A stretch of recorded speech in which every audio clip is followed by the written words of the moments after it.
അപ്പോൾ നമ്മുടെ ചോറും കൂട്ടാനും നോക്കാം. അപ്പോൾ തന്നെ നമ്മൾ ചോറൊക്കെ വിളമ്പിയിട്ടുണ്ട്. അപ്പോൾ അതിൻ്റെ കൂട്ടത്തിൽ നമുക്ക് കോവയ്ക്ക മെഴുക്കുവരട്ടി ഉണ്ട്. അപ്പോൾ നമ്മുടെ ചാനൽ ഒത്തിരി പേര് കാണുന്നുണ്ട്, പക്ഷേ ആരും സബ്സ്ക്രൈബ് ചെയ്യുന്നില്ല. അപ്പോൾ എല്ലാവരും ഒന്ന് സബ്സ്ക്രൈബ് ചെയ്യണേ. അപ്പോൾ നല്ല സാമ്പാറുണ്ട്, വെള്ളരിക്കയൊക്കെ ഇട്ട നല്ല സാമ്പാർ, അങ്ങനെ ഒരു ഒഴിച്ചുണ്ട്. പിന്നെ നമുക്കിന്ന് അച്ചാറാണ് ഉള്ളത്, മാങ്ങാച്ചാറാണ്, നമ്മൾ വീട്ടിൽ തന്നെ ഇട്ട അച്ചാറാണ്. അപ്പം ഇതാണ് ഇന്നത്തെ കറി.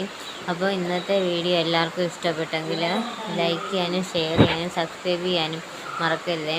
അപ്പോൾ ഒരുപാട് പേര് വീഡിയോ കാണുന്നുണ്ട്, തീർച്ചയായിട്ടും നിങ്ങളുടെ സപ്പോർട്ട് വേണം. സബ്സ്ക്രൈബ് ചെയ്യാൻ മറക്കല്ലേ. അപ്പോൾ അടുത്ത വീഡിയോ കാണും വരെ ബായ്.